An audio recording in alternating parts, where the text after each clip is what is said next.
नमस्कार दोस्तों, मैं हूं ज्योतिष आचार्य रानी नारंग।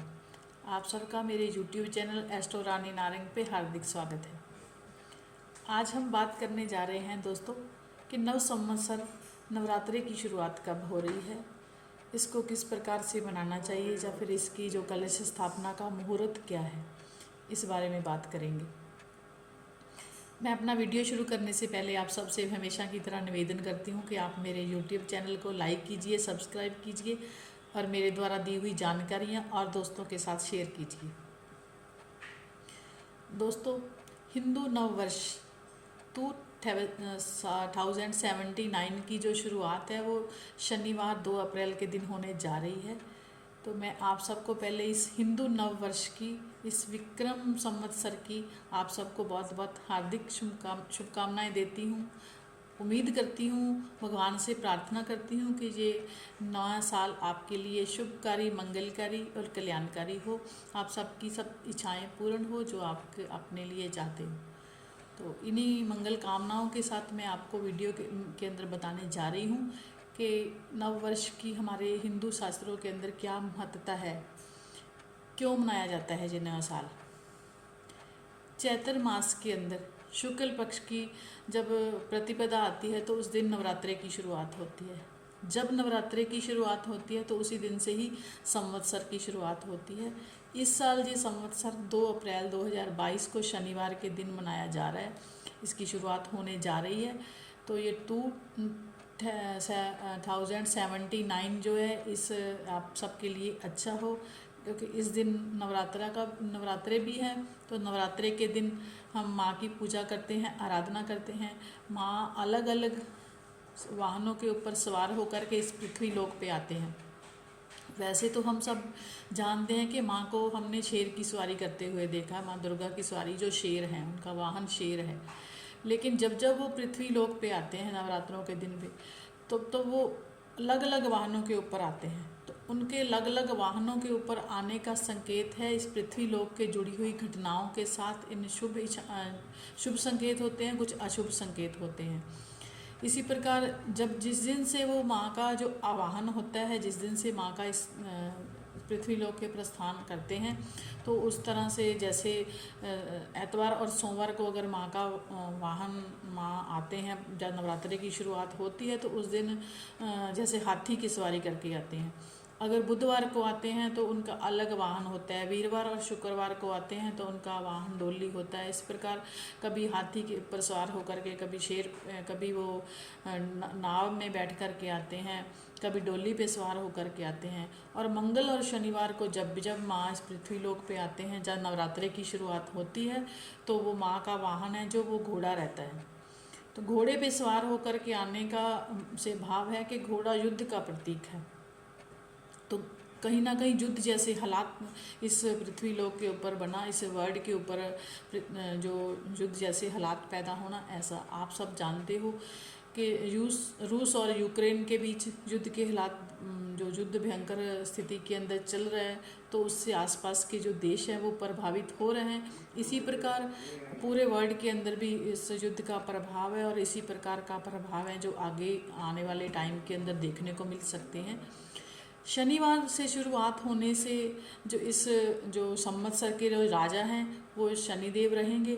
तो शनिदेव न्यायप्रिय हैं, न्यायाधीश हैं, तो इसलिए वो कर्मों का फल हमें देते हैं, हमें हमारे कर्मों के अनुसार हमारा न्याय करते हैं। तो इस प्रकार से जो शनि के जो ज़्यादा प्रभाव इस नव संवत्सर के अंदर देखने को आप सब लोगों को मिलेंगे, पृथ्वी लोक के ऊपर मिलेंगे। और साथ में इस जो संवत्सर के महामंत्री हैं, राजा शनिदेव हैं, महामंत्री जो हैं बृहस्पति देव हैं। बृहस्पति देव का ट्रांजिट इस अप्रैल माह के अंदर ही, इस नव संवत्सर के पहले महीने के अंदर ही, 12-13 दिन के अंदर ही अपनी राशि के अंदर, वो मीन राशि के अंदर ट्रांजिट कर रहे हैं। ये बहुत बड़ा ट्रांजिट है, 12-13 साल के बाद ये ट्रांजिट होने जा रहा है। तो कहीं ना कहीं ये जब महामंत्री हैं वो अपने घर के अंदर रहेंगे, अच्छी स्थिति के अंदर रहेंगे, तो वो शनि के नेगेटिव प्रभावों को कहीं ना कहीं कम करेंगे। लोगों के अंदर अगर कर्म फल मिलेगा, अगर तकलीफ़ें आएंगी, तो साथ में आध्यात्मिकता बढ़ेगी, लोगों का भक्ति भाव बढ़ेगा, लोगों के अंदर भगवान के प्रति आस्था बढ़ेगी, विश्वास बढ़ेगा। इसी प्रकार नवरात्रि जो है नव दिन माँ की पूजा की जाती है। 9 दिन माँ की पूजा जो 9 रूपों की अलग अलग रूपों की पूजा की जाती है। तो जब 2 अप्रैल से शुरू होकर के जो 9 अप्रैल को महाअष्टमी का त्यौहार है और उस दिन अगले दिन ही महानवमी रामनवमी का त्यौहार मनाया जाएगा 10 तारीख को। और 11 तारीख को इन नवरात्रों का पारण किया जाएगा। माँ दुर्गा का जो हमने जो कलश स्थापन किया है उसका जल प्रवाह करना, उनका पारण करना, इस प्रकार से कर सकते हैं आप। और इस माँ के जो कलश स्थापना का मुहूर्त है वो रहेगा 2 अप्रैल को सुबह 6:10 से लेकर के 8:31 तक अच्छा मुहूर्त है। इस मुहूर्त के अंदर आप कलश स्थापना कर सकते हो। आप माँ के लिए धूप दीप मौली सब कुछ उनको अर्पित करके उनकी ज्योति जला सकते हो। उनके आगे उनकी भक्ति तपस्या आराधना उनकी अपनी इच्छाएं उनके आगे रख सकते हो। तो माँ अपने भक्तों की अपने बच्चों को आशीर्वाद देते हैं, उनका जो इच्छाएं हैं वो पूर्ण करते हैं।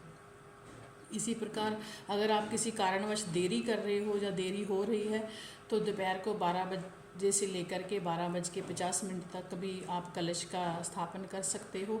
अगर इस टाइम के अंदर आप स्थापन करते हो तो आप वहाँ की खुशियाँ अवश्य प्राप्त करोगे, क्योंकि ये अच्छे मुहूर्त के अंदर गिना जाएगा।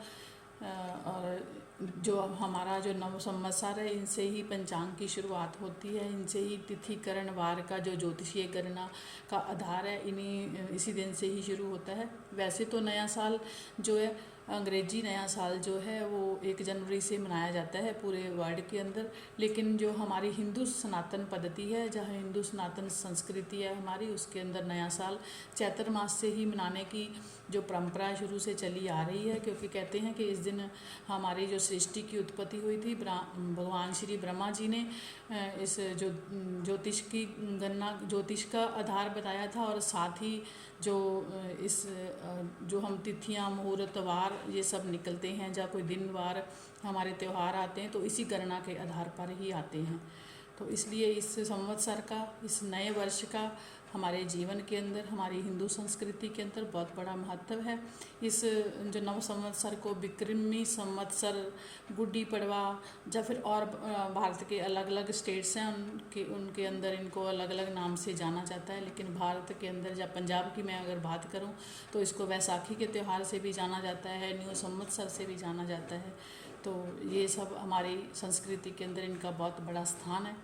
तो आइए आप भी इस दिन माँ की जो कलश की स्थापना करके नव संवत्सर को मनाए, हमारी हिंदू संस्कृति के साथ जुड़े, हमारी हिंदू पद्धति के साथ जुड़े, और बहुत सारे जीवन के अंदर जो हमारे कमियाँ रह गई हैं या फिर जो कुछ अचीव करना चाहते हैं, तो इन चीज़ों को फॉलो करके, इन त्योहारों को फॉलो करके आप इनको अच्छे से मनाएं और अपनी संस्कृति के साथ जुड़े रहें।